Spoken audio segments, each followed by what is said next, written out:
Broadcasting live from Jackson and State in Chicago's Loop, it's Radio DePaul Sports and Entertainment. You're listening to RDSE, where sports and showbiz meet. Hello, everyone, and welcome back to Beyond the Scoreboard, presented by RDSE, and I'm your host, Michael Lyons. And, we're in the thick of playoff basketball right now. We've had a bunch of amazing series, some more amazing series to come, and we're just going to take the whole episode talking about the playoffs. And first off, I want to say, shout out to Gregg Popovich. He has officially stepped down as the head coach of the San Antonio Spurs and has moved into a front office position in San Antonio. Obviously, it's not the way he wanted to go out as the coach of the Spurs, but he's still in the organization. Pop is probably always going to be in the organization of the San Antonio Spurs. Even if he doesn't actually have a position, I feel like people will still go to him and ask for advice because Gregg Popovich is the San Antonio Spurs. He created their dynasty with Tim Duncan, Tony Parker, Manu Ginobili, beat super teams in the finals. Gregg Popovich is just, in my opinion, the greatest coach of all time. There's arguments that you could have it him or Phil Jackson, but I personally am a Gregg Popovich fan. So shout out to Gregg Popovich for his retirement from coaching and then moving into the front office position. And then Spurs I thought it was a little questionable in the fact that they just signed Mitch Johnson right after Gregg Popovich retired to be their brand new franchise head coach after being the interim coach all of last season when Pop was out with his health conditions. To me, that was interesting because you have guys like Mike Malone and Taylor Jenkins who came from Pop's coaching tree, and they're without a job. And Mike Malone just won a championship a couple seasons ago, and Taylor Jenkins has kind of always been in playoff contention with the Memphis Grizzlies before he was fired for Tomas Isalo, who we'll talk about the Grizzlies and what they did in the playoffs. But I understand the point of going after and just getting Mitch Johnson right off the bat. Pop appointed him to be the interim head coach. So obviously, if you have Pop's trust to be the head coach of the San Antonio Spurs when he's not there, there's a good chance that you are an amazing head coach and you just need the ability to coach. And Pop put him in that position to be the interim head coach. Before Victor Wembanyama and De'Aaron Fox, before Victor Wembanyama went down with the blood clot injury, and then De'Aaron Fox decided to get the finger surgery, they still had a very good chance of making the play-in or even just competing for that last play-in spot. So for the Spurs, they probably just think we got our guy, Mitch Johnson, we got all of our young stars, and we're just going to go in the offseason. We're just going to build this team up to be a playoff contender next season when Victor Wembanyama, De'Aaron Fox, and Rookie of the Year, Stephon Castle, was also announced a couple days ago that Stephon Castle did win Rookie of the Year, which I thought he deserved it all year. I thought he was the most consistent rookie throughout the rookie campaign. And, just another young stud on San Antonio Spurs that's just going to build and keep building upon. And, I loved when the Spurs, when they announced that Stephon Castle got that Rookie of the Year, that they brought out Tim Duncan, who he'll make an appearance every 8 months, and then we just won't hear of him for a year, 8 months, and then he'll just randomly come back.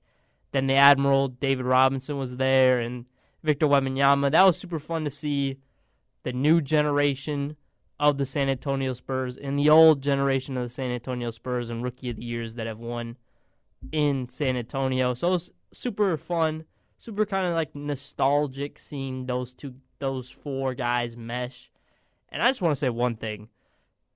I don't know if Tim Duncan and David Robinson have shrunk since when they played, but Victor Wembanyama is either taller than he is, because he made those guys look so tiny. Now, it could be kind of the camera angle because even Stephon Castle, who was like 6'4", 6'5", 6'6", maybe, he was almost the same height as Tim Duncan in that picture. So if you haven't seen the picture, look at it. But it just looked super crazy seeing Tim Duncan look kind of small next to all those guys. And David Robinson did not look like a big man either. But it could just be age with those guys. But, I mean, they're not that old to where they should be shrinking that much. But super fun picture to see.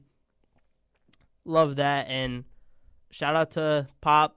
An amazing career. One of the greatest coaches of all time. In probably any sport. 5 championships with only 1 franchise. So, I mean, Pop's the GOAT.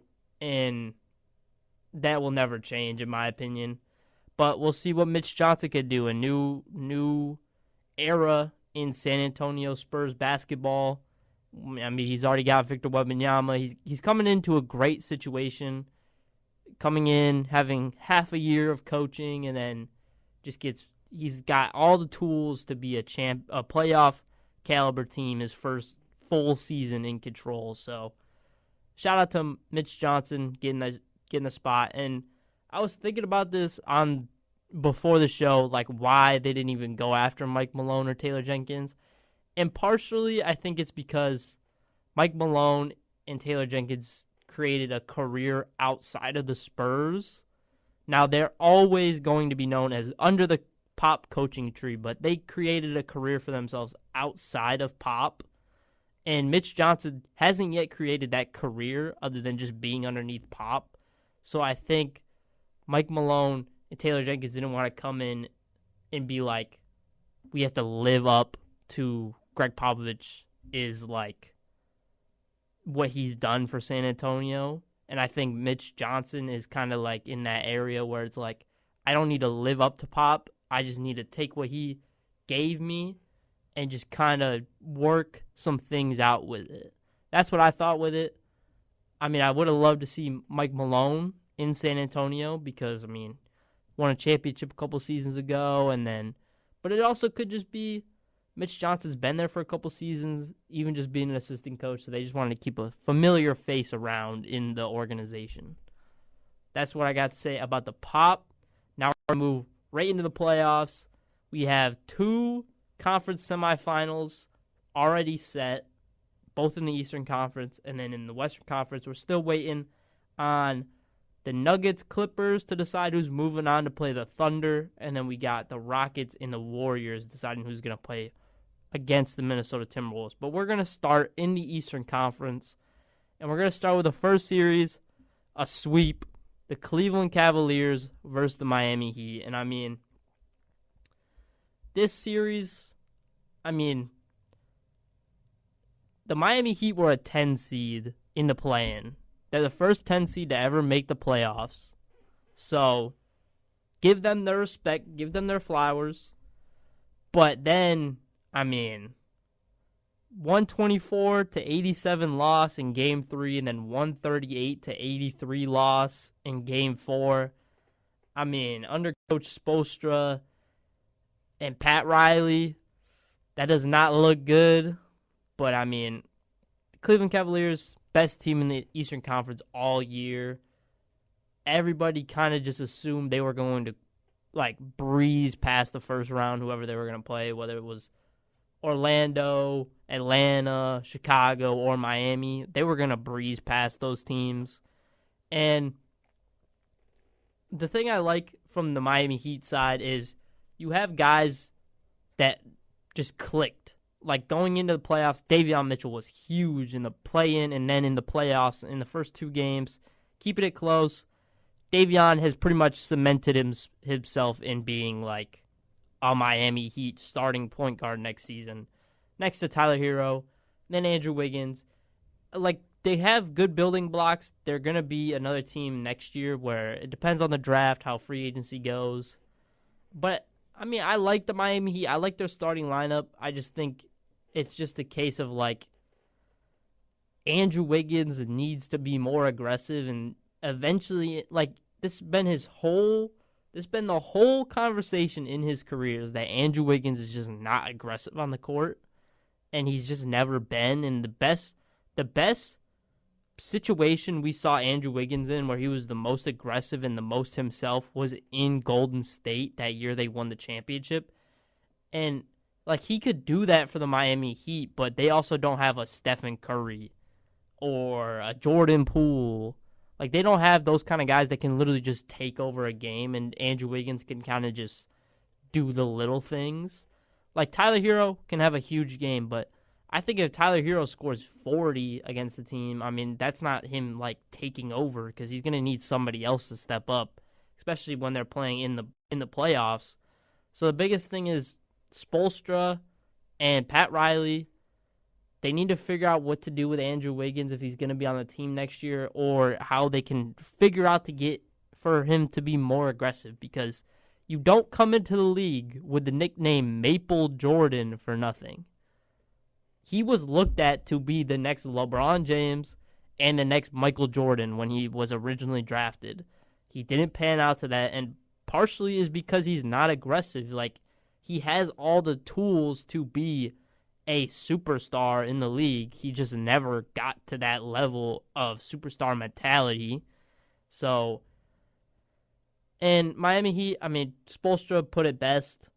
It was a humbling series for him. I mean, a guy that has 2 championships, 3 championships, and I mean, he always has a lot of playoff success. He just needs to get to that point where this roster, if he's going to stick with this roster, they have to buy into the Heat culture, which was tough for them because, I mean, they got Andrew Wiggins and they got all the guys after the Jimmy Butler trade, which is another thing. Like, they were hindered from the start having Jimmy Butler be such a diva and not want to be there for so long that it kind of hindered them most of the season. Like, I think if Jimmy would have got moved prior to the trade deadline or moved earlier in the season, I think this Miami Heat team would have been battling for that like 7-8 seed.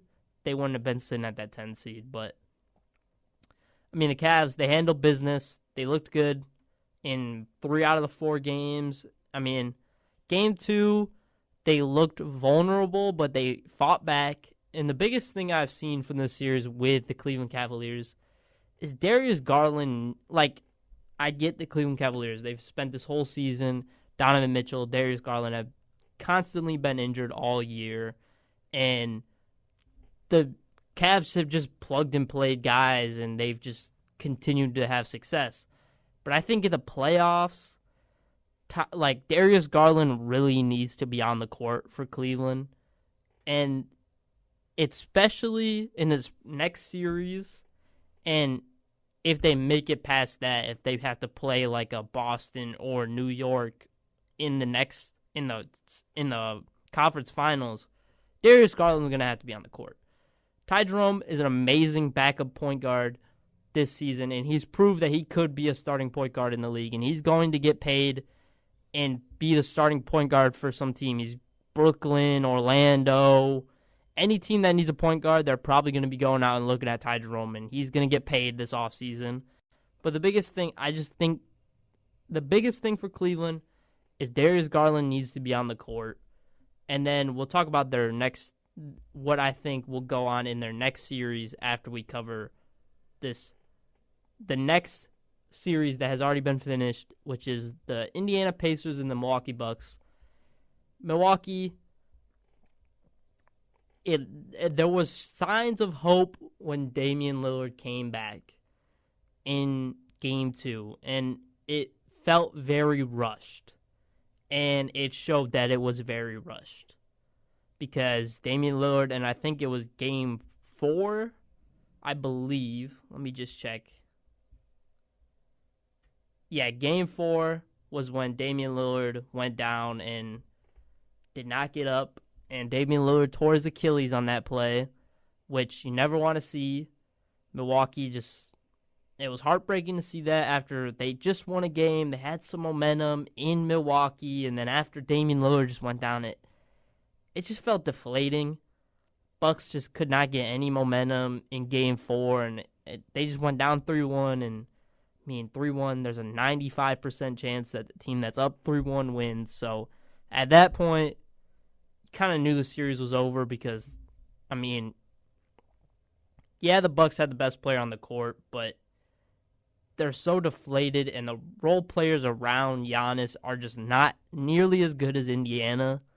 So you just knew the game was basically over after that point. But, Milwaukee, this series, Giannis was phenomenal in my opinion, other than the free throw line.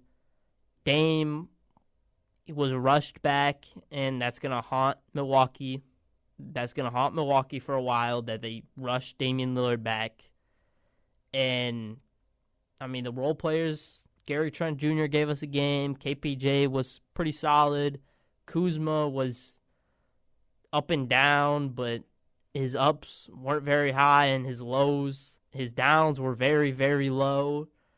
So, I don't know. Milwaukee's just got to figure out what they're going to do in the offseason. Now that Damian Lillard's probably going to be out till past Christmas, we're going to be looking at into January when Damian Lillard is going to be coming back. And that's if he's on Milwaukee. There's a chance he might not be there, but it's going to be really tough to trade Damian Lillard, especially that he just tore his Achilles. Teams are going to look at his value as much lower than it actually is, and Bucks are not going to get the package they would want if they want to move on from Damian Lillard. And then some of the other guys like Brook Lopez, who was a staple of the championship team, he's a free agent. Bobby Portis has a player option that he could decline, and he might not come back. KPJ, I think, was only on a 1-year deal from the Clippers, so I don't think and they won't have his, he'll be an unrestricted free agent. So there's going to be a lot of changes in Milwaukee. Doc Rivers is going to be another change, especially that Game 5 collapse in overtime. I think it was 7 or 8 points in the last minute and a half just from Tyrese Halliburton, which won the Pacers that game. So Pacers, just a better team all series besides one game. And they just did, again, two teams that really don't like each other, Indiana and Milwaukee. And we saw that after the series was over in Game 5 when Tyrese Halliburton's dad just walked up to Giannis, held up that flag. Now, I thought that was super disrespectful, and Tyrese Halliburton's dad was in the wrong. But I think the punishment he got was not, it wasn't worth what he did. Tyrese Halliburton's dad is now not allowed to come back to home or away games in the foreseeable future. So that sucks for Tyrese Halliburton and Tyrese Halliburton's dad, because it was kind of just an in the heat of the moment kind of thing. He just kind of did it. And I think the reason why it got overblown is because Giannis came back after the fact. Giannis was just standing there kind of just looking at Tyrese Halliburton's dad and just kind of going he didn't even say anything. I watched the video. Giannis just looked at him, didn't say anything. Then they kind of separated, and then Giannis came back and got face-to-face with him. But I also don't like what Giannis said in the post-game presser that, I've won a championship, they haven't. Yeah, you won a championship, but since then you've got bounced in the first round 2 years in a row by the same team. So you threw a hissy fit after that game where you wanted your ball so bad. Obviously they're going to be more energetic, and they're going to make you feel a type of way after they beat you. They're gonna say a lot of things, and you're not gonna like it. But you can't just come to the post-game presser and say, "I've won in this league," and they haven't. I didn't like that answer from Giannis. Now, what Giannis will do this summer, I don't think he's gonna request a trade. I know that's what's on every NBA fan's mind, because the media puts out that Giannis might want out. I don't think Giannis is going to want out of Milwaukee. And I mean, he could. I'm not saying it's out of the realm of possibility of Giannis saying that he wants out of Milwaukee. I'm just saying from a fact of where is he going to go that is going to be like, oh, I'm instantly competing for a championship and I'm in a bigger market. Giannis's biggest thing that he's been saying the last couple of years that people even bring up the fact that he might want out is that Giannis wants to play in a bigger market. He says foreign players should play in bigger markets. Where is he going to go that's a bigger market? He's not going to the Lakers. He's not going to the Clippers. He's not going to the Warriors. He's not going to Boston. He's not going to Miami. He's not going to New York. He could go to Brooklyn. He could go to Houston. He could go to OKC. He could go to San Antonio. None of these teams are big markets. None of them are big market cities. So,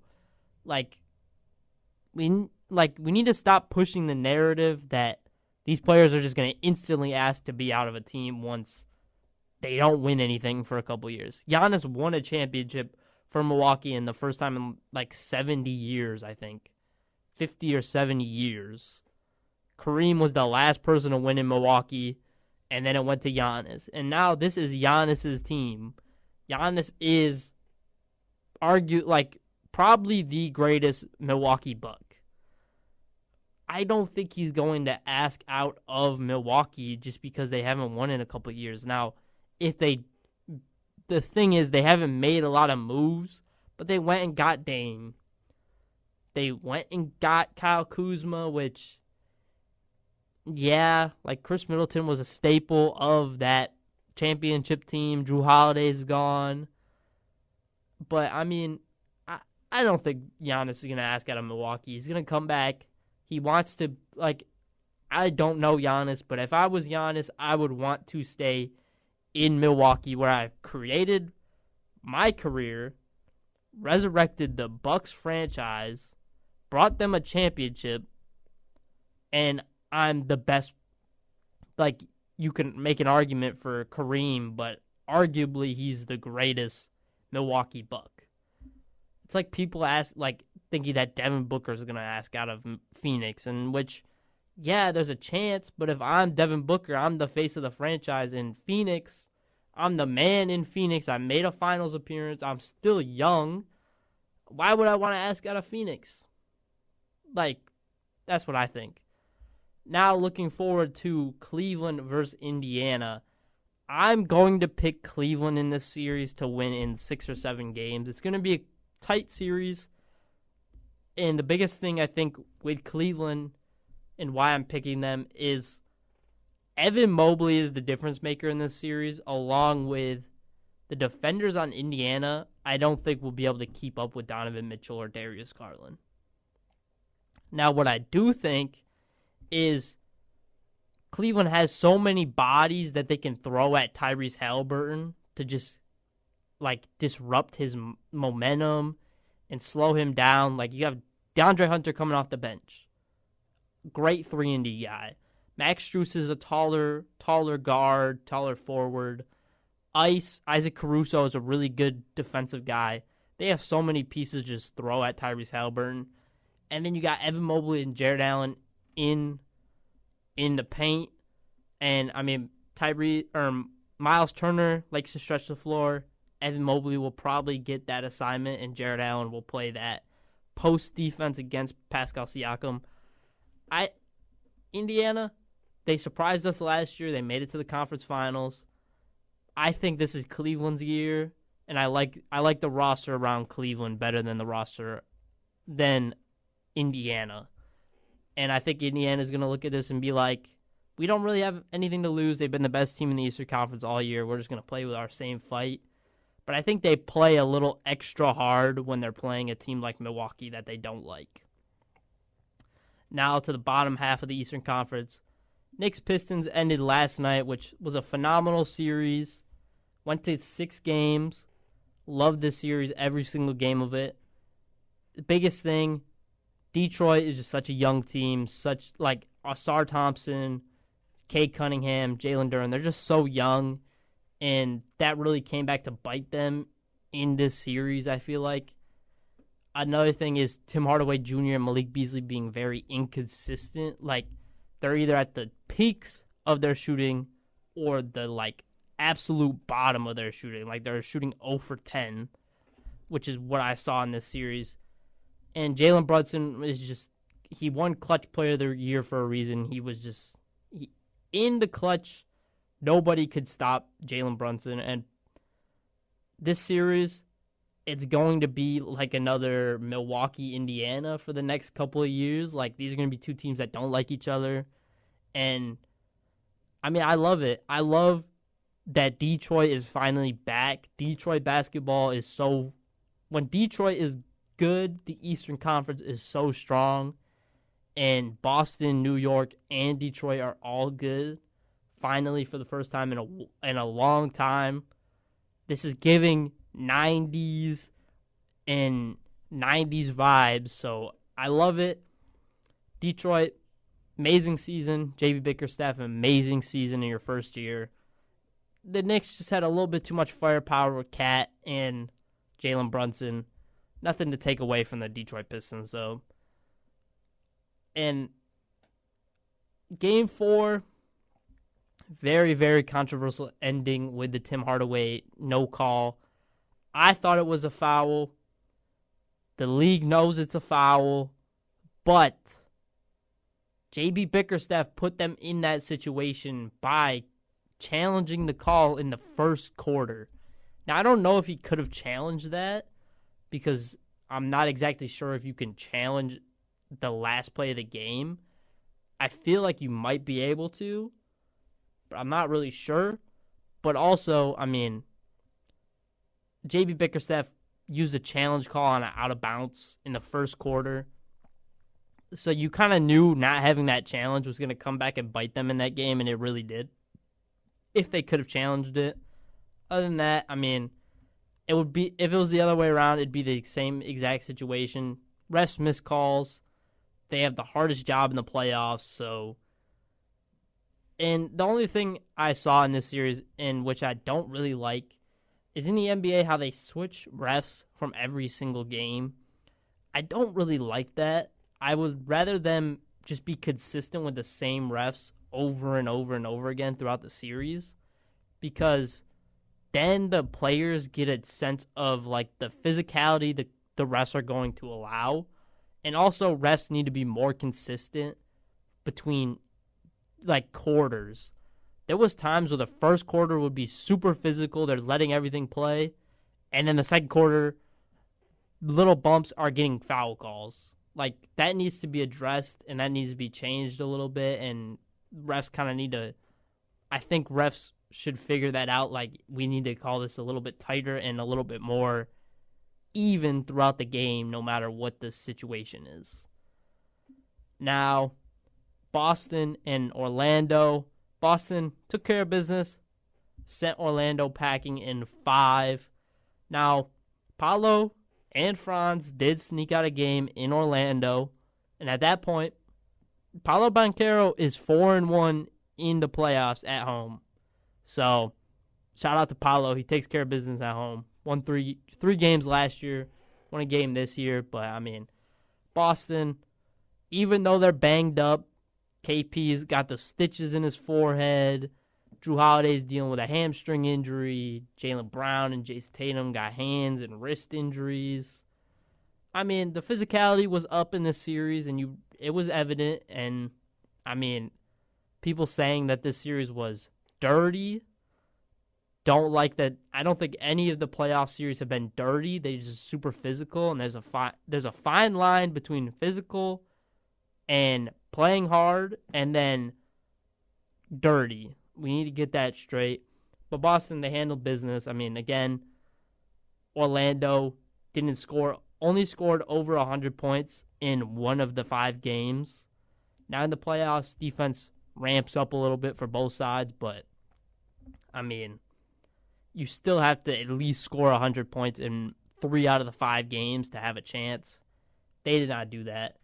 Orlando needs to go in the offseason. They need to find some offensive scoring while keeping that defensive identity, because best defense in the league this season. And, I mean, it was evident. I mean, Boston 103, 109, 95, 107, and then 120 in the final game.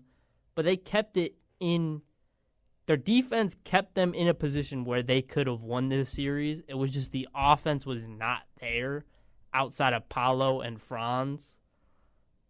But another Orlando, they dealt with a lot of injuries this season. They came into the playoffs with a lot of injuries, and they didn't have some guys that would have played some valuable minutes for them. But Boston, they were the second seed in the Eastern Conference for a reason. They handled business.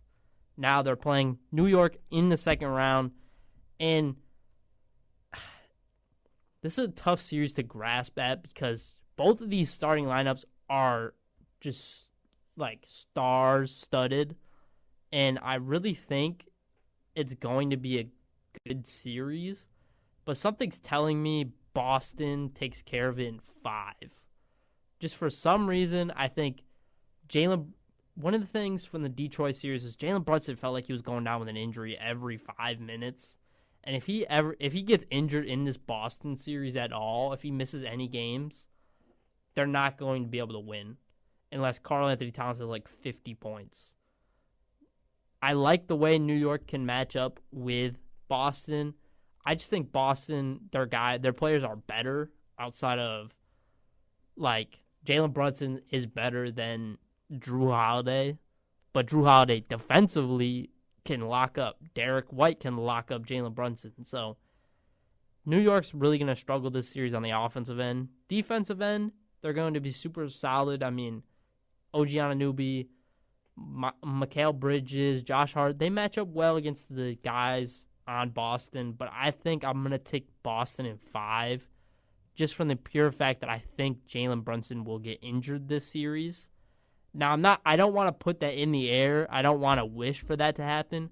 I just think that's what's going to happen because Boston, they might not be as physical as Detroit, but they're not no slouches. They will put the body on anybody on New York, and they don't really care. And, I mean, Peyton Pritchard's coming off the bench. He's going to light it up. Sam Hauser, if he can finally score if he can hit some three-point shots. And, I mean, Al Horford coming off the bench is another guy, like, he's going to be able to come in, be physical with Cat. Mitchell Robinson's not going to have any easy series like he did against Detroit, really. Because Detroit not having Isaiah Stewart really hurt them. Because Paul Reed, he was solid for them, the Paul legend, Paul Reed. But he was solid for them, but, I mean, he isn't beef stew. He does not give you what Isaiah Stewart gives to you on the defensive end. So I think they got off a little easy on that point. And Boston, I mean, they have the championship experience. They know what it takes to win against some of the best teams. So I think Boston will take care of New York in 5 games. But I think it could also go to 7. Like these are super close teams. But I mean, Boston handled New York in the regular season.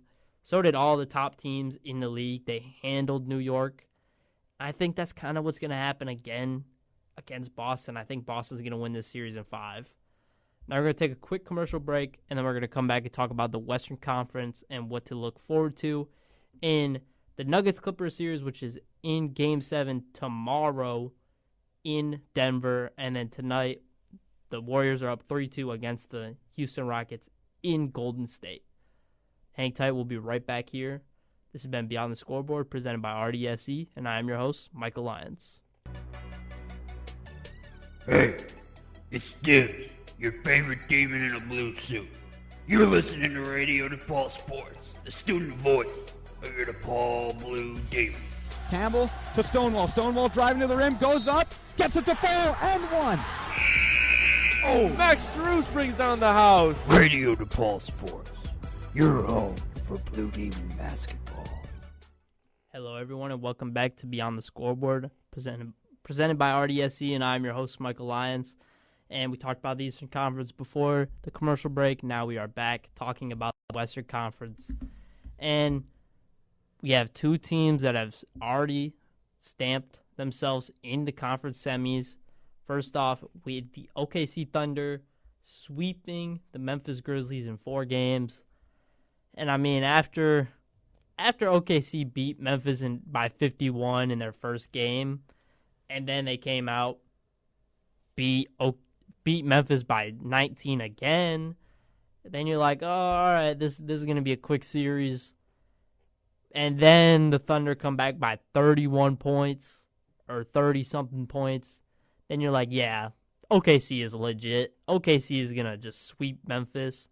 And that's what they did. I mean, this series wasn't amazing by Shea.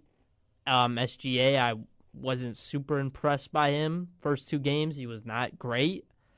But, I mean, all the role players stepped up.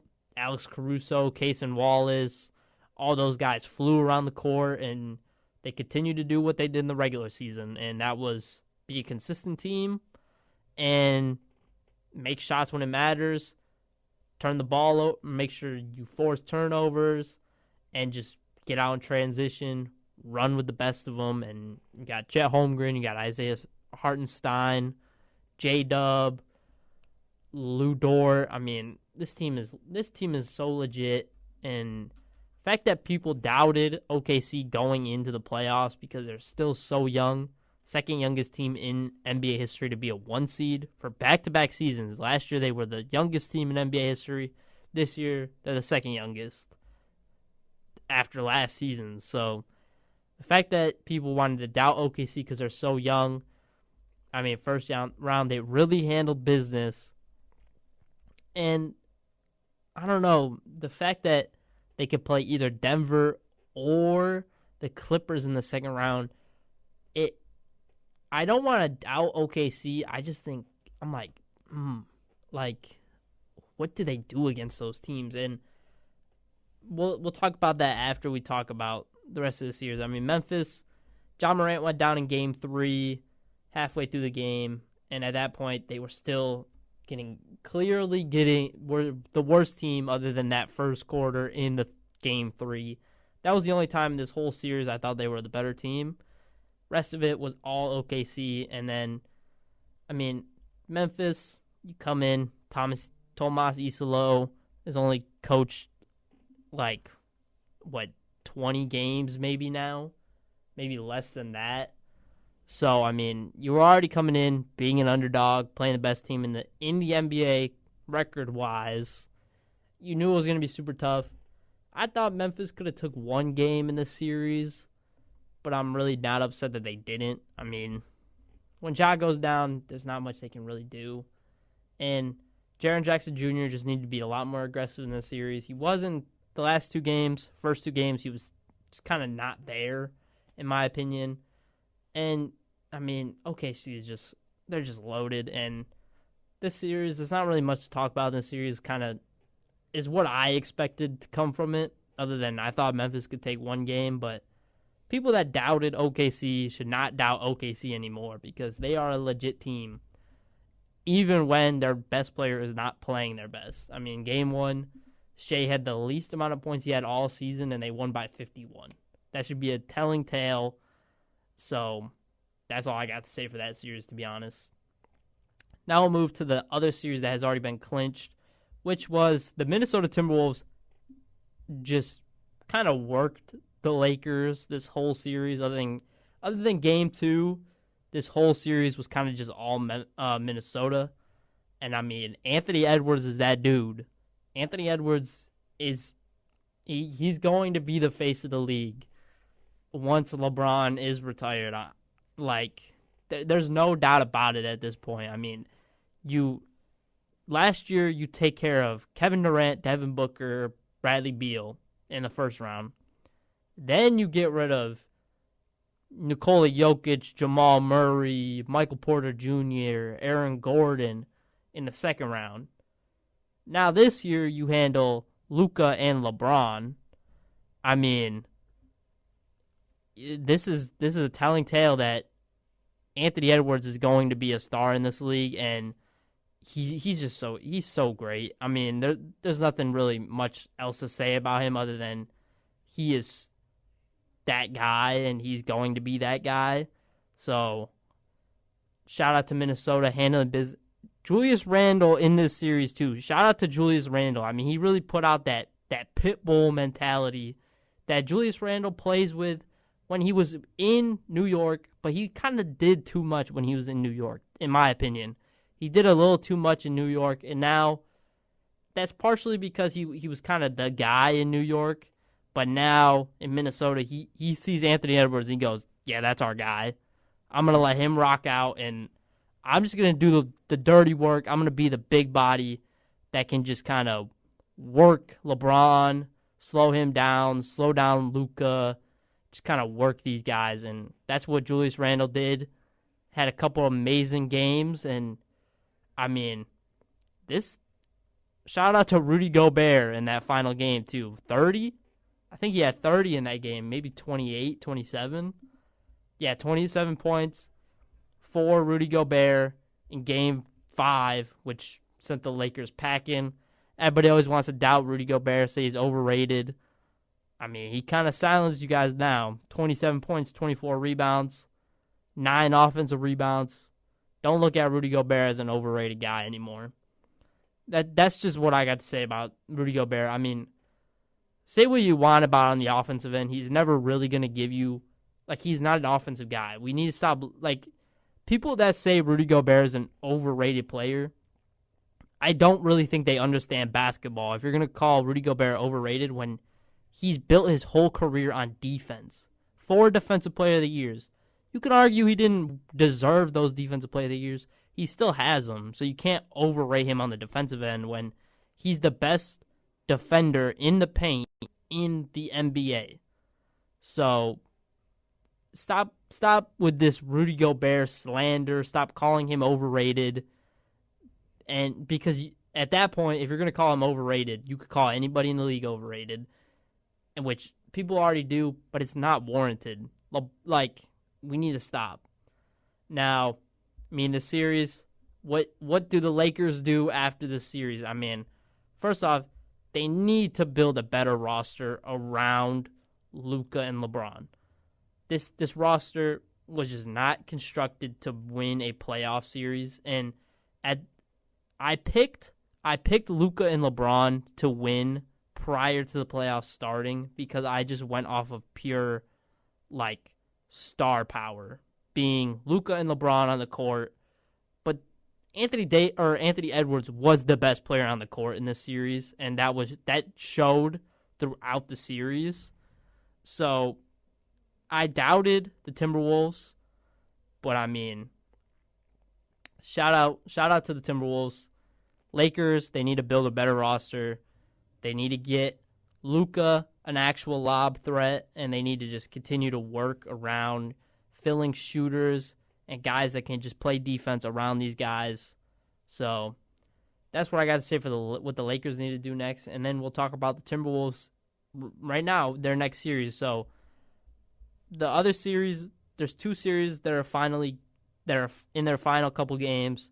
Rockets Warriors tonight, which I think the Warriors will handle business in the Oracle. Back in the Bay, I think they will send Houston packing. They're up 3-2 right now. And it's been a super physical series. Alperen Şengün has been really solid for Houston. I think he's been their best player all series long. And then Jalen Green gave him a couple games, but also Jalen Green was really bad in a couple games. And I think this is going to be one of those games tonight where Jalen Green is really bad. So, I don't know. We'll see. And, I mean, Golden State, Jimmy Butler, Steph Curry, Draymond, they're going to have the Oracle rocking tonight. And I'm still confident in the Warriors to be a team to look out for, pushing for that conference finals and finals appearance. They have 2 of the better players in the playoffs on their team, proven playoff players, and I don't really know how you can go against that. I mean, I get the point with OKC, but something we'll talk. So I'm picking Golden State to win this series tonight in the Oracle, and even if they don't win tonight, I'm still picking them to move on I just think Houston, amazing year this year. Ime Udoka was my pick before the season even started to be Coach of the Year, and he proved that he's an amazing coach. Jumped from out of the play-in last year to the second seed in the Western Conference. No slouches, nothing against Ime Udoka. I just think Golden State is in a win-now mode, and they're going to prove it in these next 2 games. If they need the second game, I think they're just going to prove tonight that Steph Curry and Jimmy Butler, they're not going to lose to a super young Rockets team. So that's my takeaway from this. I think Golden State's going to move on. And then we're looking at Golden State versus Minnesota in the second round. Now, if Anthony Edwards can take out Jimmy Butler and Stephen Curry, he is going to be the face of the league next season. It's not even going to be once LeBron retires. It's going to be next season. If you go 2 straight playoffs where you get rid of Kevin Durant, Devin Booker, LeBron James, Nikola Jokic, Stephen Curry, and Jimmy Butler, you're going to be the face of the league. You got rid of guys that are Hall of Famers, top 10 players in the league. You eliminated them in the playoffs. Now, this is going to be a super tight series, Golden State versus Minnesota, and I really want to pick Anthony Edwards. I don't want to doubt him again, but I don't know. There's just some about Stephen Curry and Jimmy Butler. They're going to be able to play Rudy Gobert off the court. Now, this is not a slouch at Rudy Gobert. The best players in the world are the only players in the world that have played that have played Rudy Gobert off the court. Along with, this is Jimmy Butler playing one of his former teams. Now, Cat is not on the court, which was his biggest kind of gripe. But, I mean, it's still a former Jimmy Butler team. And we've seen what Jimmy Butler does to his former teams. He likes to stomp on their necks. And I think it's going to be a huge Jimmy Butler series. I think you're going to see him trying to lock up Anthony Edwards on the defensive end. And he's going to give you some amazing games on the offensive end. I don't want to doubt the Timberwolves, but I picked the Warriors before the playoffs to make it to the conference finals. So I'm going with Golden State in 7 games, 6 or 7 games. I think 6 games against Minnesota in the conference semis, just purely off the fact that Rudy Gobert is not going to be able to do what he did against the Lakers. And I want to say that the Warriors have the 2 best players in the series, but Anthony Edwards could prove me wrong, and I'm 100% okay with Anthony Edwards proving me wrong and being the best player in the league next year and being the face of the league next year. I'm 100% okay with that.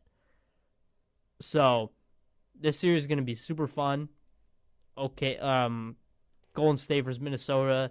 You're going to see a lot of back and forth between Jimmy Butler and Anthony Edwards, and Jimmy Butler and Draymond and Anthony Edwards and Julius Randle. It's going to be a super physical series. We're going to see Julius Randle and Draymond bumping down low. They're going to be throwing shoulders. There's going to be a lot of techs, a lot of flagrants in this series, I think. Another thing with why I'm picking Golden State is I don't think they have anybody to keep up with Stephen Curry on the defensive end. I think the only way Jaden McDaniels is an amazing defender. Dante DiVincenzo is a really good defender. Anthony Edwards at times can be a really good defender. And Julius Randle could be a pretty good defender. The best player they have to match up against Stephen Curry in this series, I think, is Nickeil Alexander-Walker, just based off a speed standpoint and being small enough to maneuver the screens. That's the only thing I see with Nickeil Alexander-Walker and why he is the best player to defend Stephen Curry in this series. But it's going to be super tough. Jaden McDaniels on Jimmy Butler is going to be a super fun matchup to watch. Just 2 really gritty defensive guys that have kind of transformed their their game, like Jaden McDaniels kind of transformed his game a little bit like Jimmy Butler. Kind of came in, was just a super raw defensive guy, and now at points, Jaden McDaniels can be a super aggressive guy, get into the basket, drawing fouls, can knock down the shot. He kind of gives me reminiscence of Jimmy Butler from his early days to where came in his time, kind of splitting between Minnesota and Philly. He's not at that point of Jimmy Butler and what Jimmy Butler can give you on the offensive end, but he's getting to that point. But I'm picking Golden State in 6 games against Minnesota. But I'm 100% okay with Anthony Edwards proving me wrong. Now the final series, the Clippers versus the Nuggets, and they're going to be in Game 7 tomorrow at 6:30 p.m. in Ball Arena in Denver. Now, the biggest thing in this game, Norman Powell has been absolutely atrocious in Ball Arena. He's been amazing in the Intuit Dome, been horrendous in Ball Arena. He needs to have an Intuit Dome game against the Nuggets. And I get Nikola Jokic is the best player on the court, but there's something about I'm not picking against Kawhi Leonard in a Game 7. And I just genuinely don't want to see Denver move on. I don't think they deserve to even make the conference semifinals after firing your coach so late in the season. That's the biggest thing with this series. I just don't want to see Denver move on to the conference semis. They might be a better matchup against OKC, but I'm picking the Clippers to win tomorrow night, and I want to see the Clippers move on. I want to continue to watch Kawhi Leonard in this postseason because he's been amazing. We're finally back. Not finally back, but we're getting glimpses of old Kawhi, and I just love to see it. Now, if the Clippers handle it tomorrow, they're going to play OKC in the next round. Now, that is not an easy matchup. But I have a feeling that I'm picking the Clippers to beat the Thunder in the conference semis if Kawhi Leonard stays healthy. That's the biggest thing. The Thunder, yes, they have a lot of amazing defenders. J-Dub, Alex Caruso, Casey Wallace, Lou Dort. None of those guys can guard Kawhi Leonard. Nobody in the playoffs right now can guard Kawhi Leonard, in my opinion. I don't think there's a single player in the playoffs that can guard Kawhi Leonard. And I want to continue to see Kawhi Leonard play throughout the playoffs. And this series will go to 7 if it's Clippers versus the Thunder. Shea versus former team. James Harden versus his former team. Isaiah Hartenstein versus his former team. But it's tough to say because the Thunder were just so amazing all year. But I don't know. I think Kawhi Leonard is going to be the best player on the court. James Harden will be one of the best players on the court. Zubac down low. The only thing that scares me with this series is not having a guy to match up with Chet Holmgren. That's my biggest thing in this series. But I think if the Thunder make it to where Chet Holmgren has to beat us, we're not going to allow Shea to beat us. I think they could really get this series. And Jackson Iwata would love to hear this, but I'm picking the Clippers to beat the Nuggets tomorrow in Ball Arena, and I'm picking the Clippers in 7 to beat the OKC Thunder. I love Kawhi Leonard, love James Harden, want to see James Harden win his first ring, want to see Ben Simmons win his first ring, prove the doubters wrong. I mean, Norman Powell, amazing here all year. Zubac could be one of the defensive players of the year every year. He's just never in that conversation because he's not an Evan Mobley. He's not a Draymond Green. He's not a Jaren Jackson Jr. He's a Vika Zubac, and I'm picking the Los Angeles Clippers to beat the OKC Thunder in 7 games. But now, before we end the show, if it does go the Nuggets' way tomorrow, I'm picking OKC to beat the Nuggets purely based off the fact that they have so many bodies to throw at Jamal Murray, and the Nuggets they're just banged up. Michael Porter Jr. cannot lift his elbow or his shoulder more than 90 degrees, and Aaron Gordon's continuing to deal with injuries. So I'm picking, if the Nuggets beat the Clippers tomorrow night, I'm picking the Nuggets to win I'm picking the Thunder to win 6 games against the Nuggets. But if it's the Clippers, I'm picking the Clippers in 7 games to beat the OKC Thunder. Jackson Iwata, shout out to the Clippers, and shout out to the Intuit Dome. It's been rocking all series. Want to continue to see that wall and what it does. But that's all I have for today. Hope you guys enjoyed. Continue to watch playoff basketball. Round 2 should be starting pretty soon. I think on Sunday it might start. So be on the lookout for that. It's been Beyond the Scoreboard, presented by RDSE, and I'm your host, Michael Lyons.